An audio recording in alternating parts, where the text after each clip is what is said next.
President Trump's declaration this morning that the United States must secure Greenland has set the chattering classes on fire. With Greenland, we need Greenland for national security, so we're going to see what happens. They're going to brief me on the meeting right after this conference. The cable news pundits are mocking it. The diplomats in Copenhagen are feigning outrage. The opinion columnists are writing breathless editorials about norms and respect. They are all missing the point. They are treating this as a real estate deal. They are treating it as a vanity project. They are reacting to the style of the announcement rather than the substance of the geography. Let me be very clear with you. This is not a negotiating tactic. This is not a distraction. This is the culmination of 160 years of American grand strategy finally colliding with the hard reality of the 21st century. The president stated an uncomfortable truth. The United States can no longer afford to let the world's largest island, the guardian of our northern frontier, sit in geopolitical limbo. We are going to secure Greenland. We are going to integrate it into the American defense architecture. Whether that happens through a checkbook or through the kind of unilateral action we saw in Venezuela earlier this month is entirely up to the Danes. But make no mistake, it will happen. Very important. Greenland is very important for the national security, including of Denmark. And the problem is, there's not a thing that Denmark can do about it if Russia or China wants to occupy Greenland. But there's everything we can do. You found that out.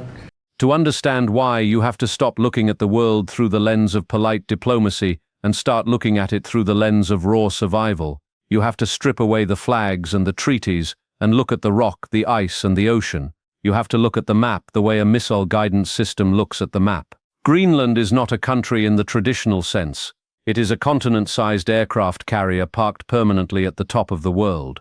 It is the geographic cork that keeps the Russian Navy bottled up in the Arctic. It is the observation tower that allows us to see the nuclear fire before it burns our cities. For 70 years we have been content to rent this property. We have been content to let a small European nation, Denmark, a country with a population smaller than Maryland, and a navy that could fit in a bathtub, hold the title deed to our survival. That era ended this morning. The lease is up, and we are not renewing. We are taking ownership.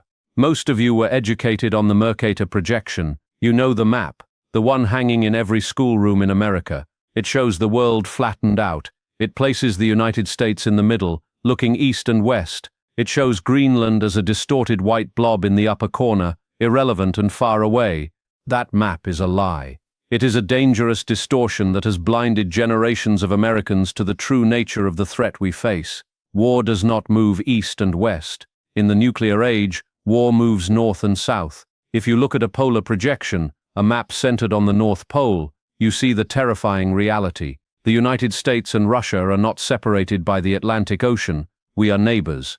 We are huddled around the Arctic Ocean like two boxers in a phone booth. The shortest distance between a Russian ICBM silo in Siberia and Washington, D.C. is not across Europe.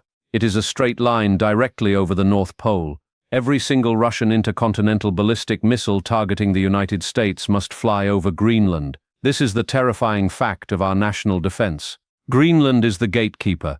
In a nuclear exchange, time is the only currency that matters. If a launch is detected instantly, the president has roughly 15 to 30 minutes to make a decision, to authorize interception, to scramble the bombers, to launch the counterstrike. If you lose Greenland, you lose the eyes that buy you those minutes. The radar installations on Greenland, specifically the upgraded early warning radar UEWR at Pituffik Space Base, are the first line of defense. They are the sentries. They look north, peering 3,000 miles into the Russian heartland, watching for the heat signature of a launch. If we do not control the ground those radars sit on, we do not control our own survival. Relying on the goodwill of a foreign capital, Copenhagen, to maintain the ground beneath our most critical sensors is strategic insanity. What happens if Denmark elects a pacifist government? What happens if the European Union decides to de-escalate by evicting US assets? We cannot outsource the alarm system of our house to a neighbor who might be asleep or worse, bribed when the burglars come. But the threat isn't just coming from the sky, it is coming from the deep. For the entirety of the Cold War, the Atlantic Ocean was a fortress. Why? Because of the GIUK Gap. This is the naval acronym for the maritime choke point between Greenland, Iceland, and the UK. It is the doorway to the Atlantic. The Soviet Northern Fleet, based in Murmansk, had to pass through this narrow corridor to get their submarines into the open ocean, where they could threaten American convoys or launch missiles at the East Coast. We wired that gap.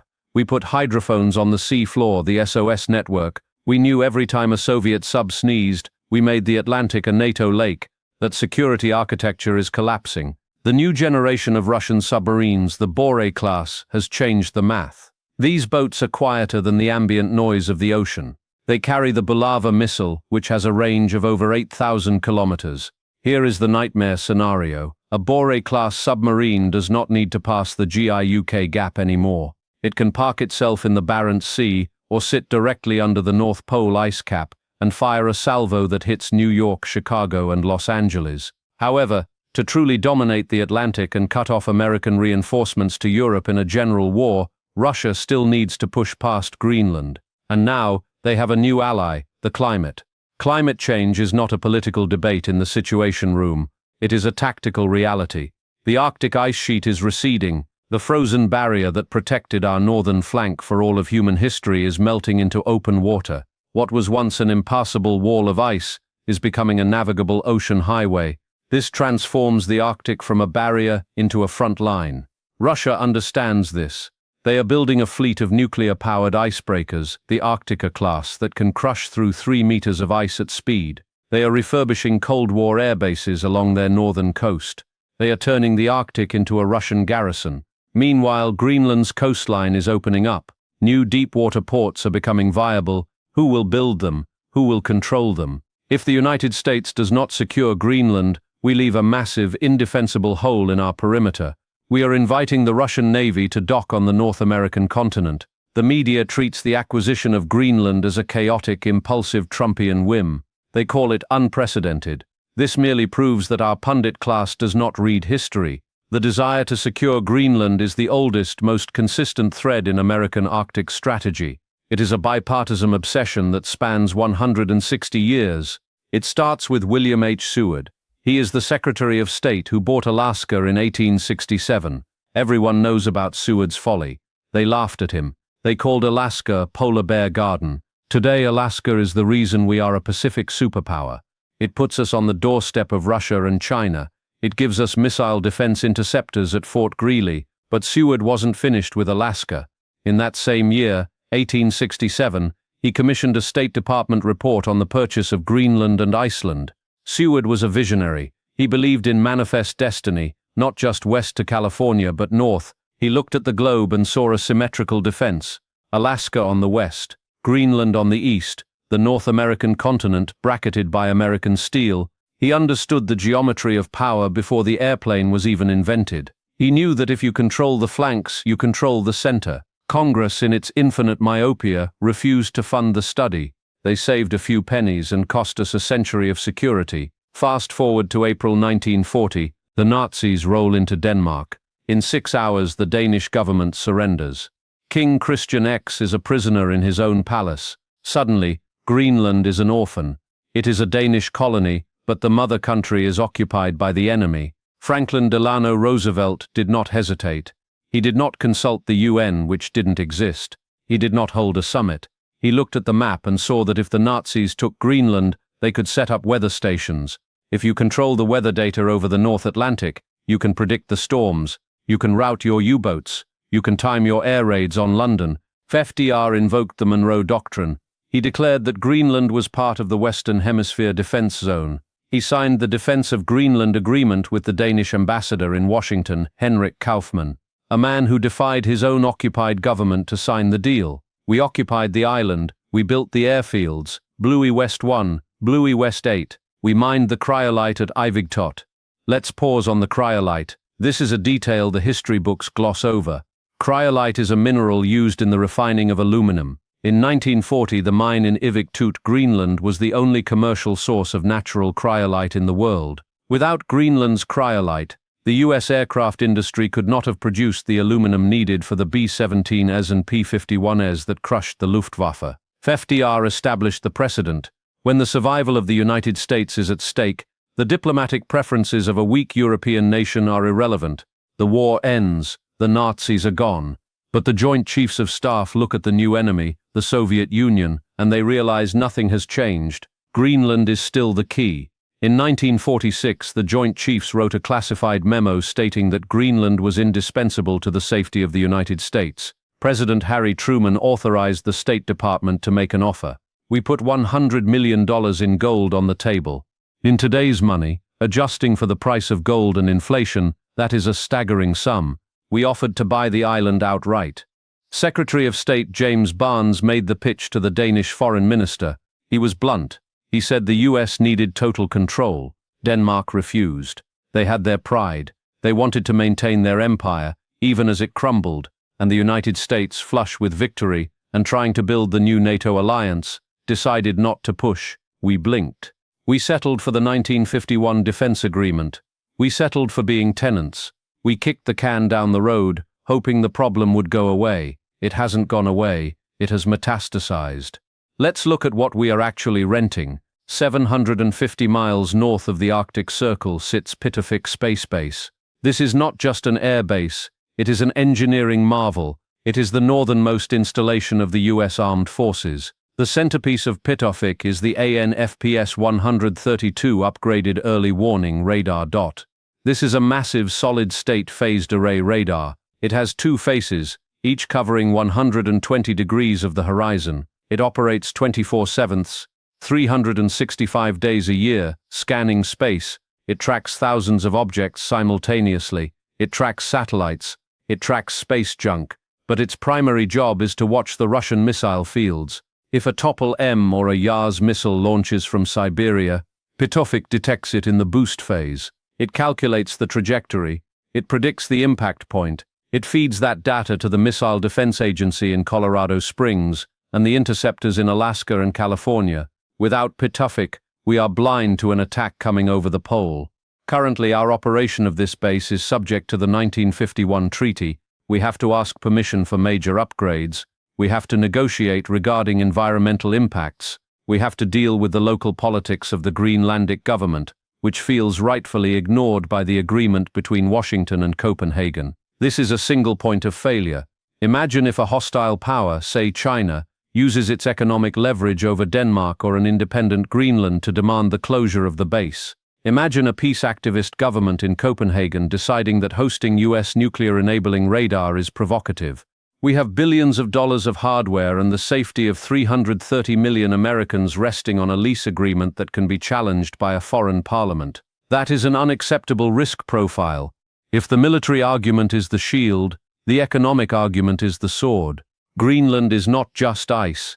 It is a treasure chest frozen in time. As the ice melts, the vault is opening. In 2008, the United States Geological Survey conducted a circum-Arctic resource appraisal. The numbers were staggering. The northeast Greenland rift basins alone are estimated to hold a mean of 31.4 billion barrels of oil equivalent. To put that in perspective, that is comparable to the entire proven reserves of the United States. It is a backup generator for the American economy. While the world is transitioning away from fossil fuels, oil remains the lifeblood of military logistics. Tanks, jets, and ships run on refined petroleum. Controlling a reserve of this magnitude within the North American security perimeter is a strategic hedge against instability in the Middle East. But the oil is just the appetizer. The main course is rare earth elements. You hear about rare earths in the news, but most people don't understand the gravity of the situation. These are the 17 elements on the periodic table: neodymium, praseodymium, dysprosium, terbium, that make modern life possible. They are in the permanent magnets of your electric vehicle motor. They are in the guidance fin actuators of a Javelin missile. They are in the lasers, the radars, the night vision goggles, and the F-35 fighter jet engines. Here is the problem. China controls the supply chain. China mines about 60% of the world's rare earths, but more importantly, they control nearly 90% of the processing. They have a chokehold on the future of technology. Xi Jinping has already threatened to cut off supply. In 2010, they cut off Japan over a fishing dispute. They will do it to us when the time is right. Greenland holds the key to breaking China's monopoly. The Kvanefjeld deposit Kuanasut in southern Greenland is one of the largest multi-element deposits in the world. It contains over 1 billion tons of mineralized ore. It holds an estimated 1.5 million tons of rare earth oxides.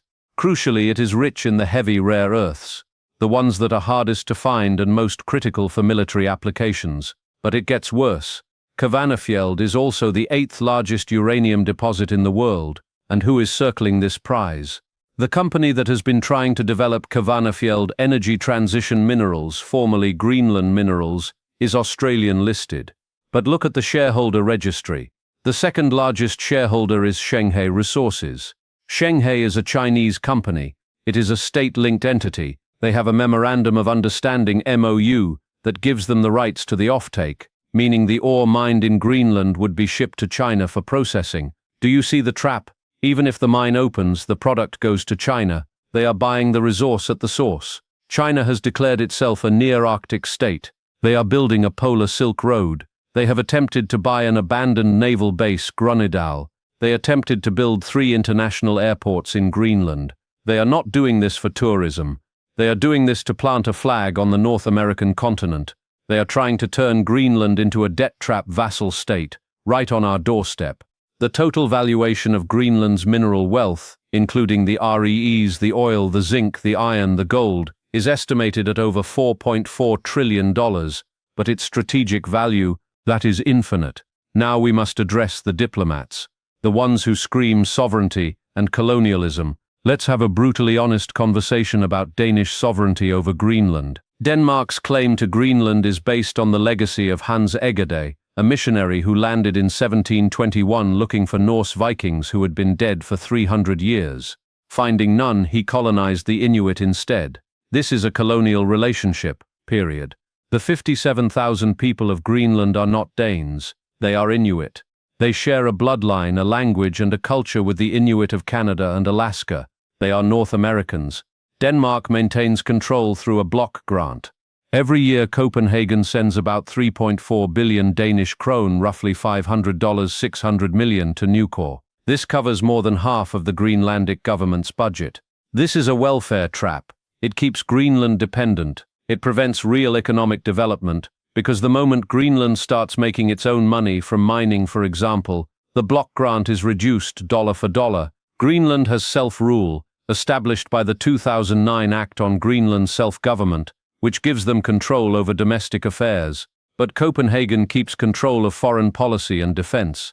This is a recipe for paralysis. The Greenlandic government wants independence, but they can't afford it. The Danish government wants to look benevolent, but they can't defend the island. Why must we act now? Why this sudden urgency in January 2026? Because the enemy is inside the wire.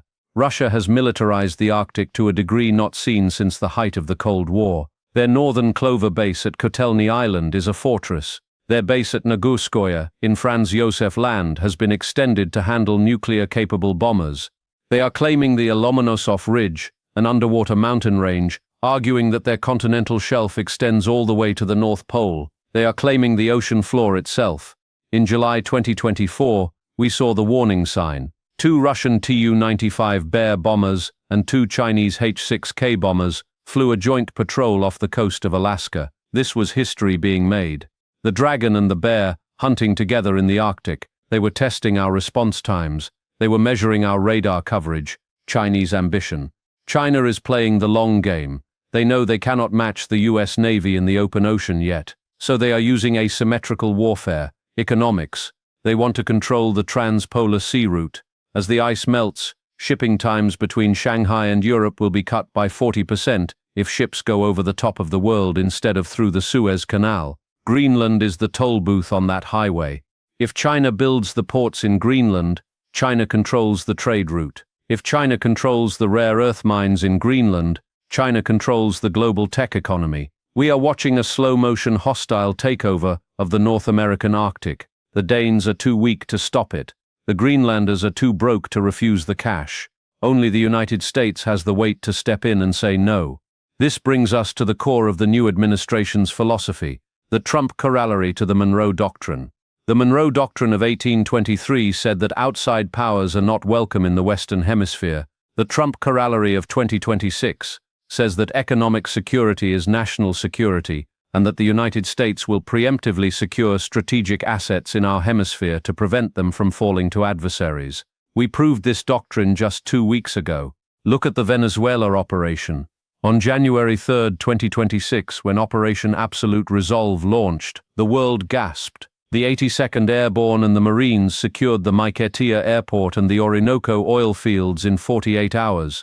Critics called it aggression, realists called it stabilization. We removed a narco-terrorist regime that was hosting Russian bombers and Iranian missiles. We secured the energy reserves. We stabilized the region. The message was sent to Moscow and Beijing. The United States is no longer a status quo power. We are a security-first power. Now apply that resolve to Greenland.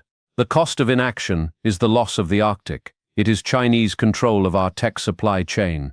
It is Russian nuclear submarines parked off the coast of Maine. The cost of action. A check. Let's say we pay Denmark $100 billion.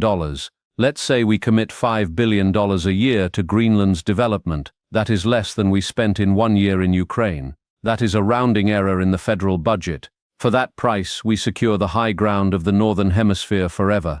We secure the resources to build the next generation of American industry. We secure the radar that protects our children from nuclear fire. The time for polite diplomatic notes is over. We are offering a deal of the century to Denmark and Greenland. Wealth, security, and partnership.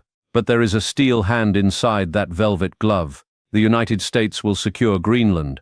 We prefer to do it with a treaty and a handshake. We prefer to do it as partners, but we will not allow a vacuum to exist. We will not allow the Arctic to become a Chinese tributary or a Russian lake. If Denmark refuses to sell, if they refuse to negotiate, the United States will have to reassess the 1951 defense agreement. We will have to reassess our trade relationship. We will have to leverage every ounce of American power to ensure that the island remains in the American sphere of influence. We are entering the Arctic century.